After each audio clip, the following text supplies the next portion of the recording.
What's up, everybody? We got the official title for Tom Holland's fourth Spider-Man movie as they landed on Brand New Day, and I know exactly what they're planning. Let's dive in.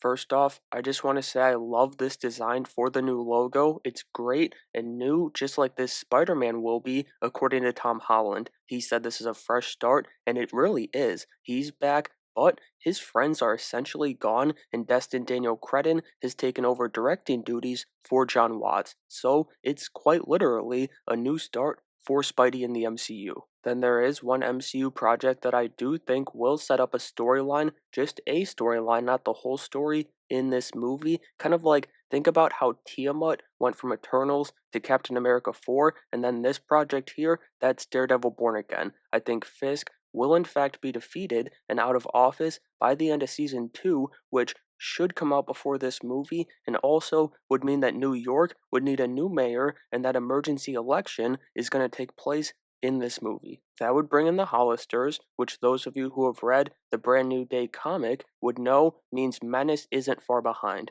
That's Lily Hollister, and she's another goblin-type villain who I do believe is the other female villain we're hearing about being cast for this movie right now. However, some people have speculated that's who Sadie Sink is playing, but I don't buy it. I think she's going to appear as Jackpot in the movie, aka Mary Jane Watson. It makes so much sense, and let me give you 4 reasons on why. 1. Sadie Sink absolutely has the capability as an actress to go toe-to-toe with Tom Holland. I'd say that's pretty important for the Peter Parker MJ dynamic, and I also just buy them as a couple. Like, I see them, and I see Peter Parker and Mary Jane Watson. 2, and this is more so about the jackpot element, it makes sense for Tom's Spider-Man, who just left Peter on the bench in favor of Spidey, to meet some competition. That's kind of what she is in the comic, as he's seen as a vigilante, Spider-Man that is, and she's a registered goody-goody hero. It would obviously be different here because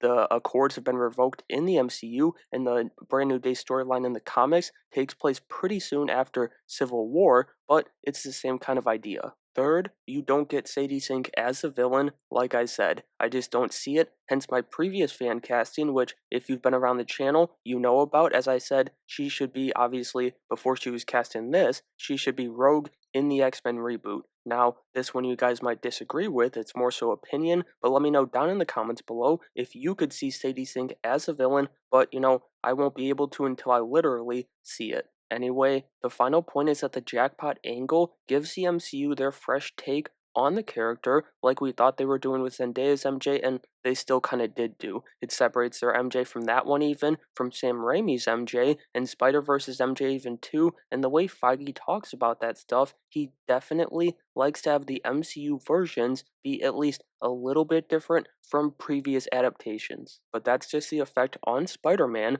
We haven't even talked about Peter Parker yet.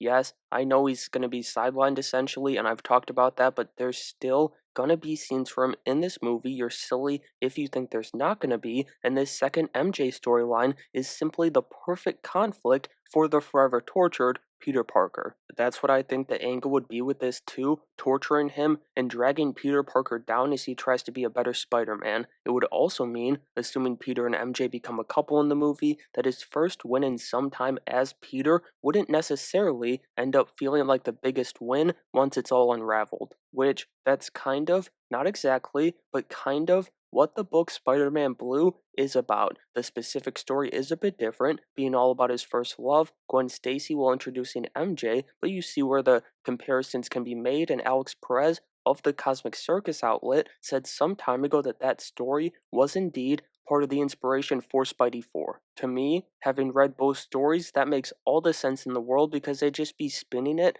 Spider-Man Blue that is, so it's like a weird MJ fever dream almost, where his first 2 loves both go by that name. Obviously, Zendaya's MJ isn't dead, just out of the picture. I just feel I feel like these two stories scream of the MCU's favorite thing to do, combine multiple comics into one story for a movie. At the very least, the Brand New Day inspiration makes sense to me because I think Spider-Man being potentially public enemy number one could be really compelling as Peter Parker was just benched in favor of spending more time as Spidey. It's like I said recently in a Born Again breakdown, Peter Parker and Matthew Murdock are truly tortured souls. Alright, before I dive into the villains and the J. Jonah Jameson of it all, I ask that you subscribe to the channel to support it in the freest and easiest way possible. It just takes one click, and then you'll never miss out on what's going down in the nerdy world. But with that being said, let's get back to Spider-Man. I'm gonna get our boy J. Jonah out of the way first here because it's more so something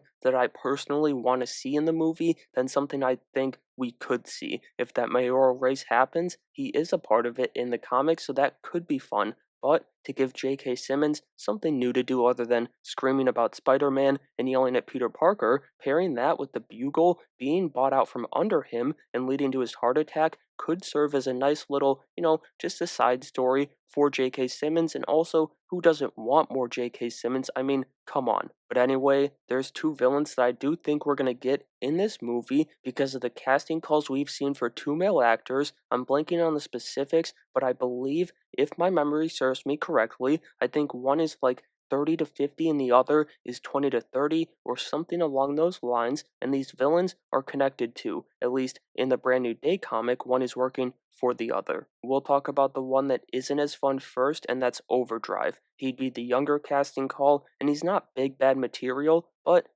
he's kind of the fun, flashy, almost Tron-esque villain for maybe the opening scene of the movie. Then we would move on to his boss, who's a much, much better villain, in my opinion. That would be none other than Mr. Negative, and I do finally think we're getting Martin Lee in live action here. For one, he's available in their Sony deal because they can't use villains that have recently appeared in those Sony movies. But they also introduced Feast, the charity, into the MCU in the Home trilogy, so it is the natural progression. Then, and let me know how you feel about this casting down in the comments below, but I think this is the role for Steven Yeun after Century fell through. I know Negative Man is Chinese in the comics, and Steven Yeun is a Korean actor, and I get you want to honor that, but I don't know. It just feels like the perfect role for Steven. Finally, there's actually another villain we've got to talk about, and that's Robert Downey Jr.'s Doctor Doom. We all know there's going to be a scene somewhere in the multiverse saga where Spider-Man sees his face, but if Tom isn't in Doomsday, it can't happen there. Secret Wars does kind of feel like the spot to do it, and so you can have this movie end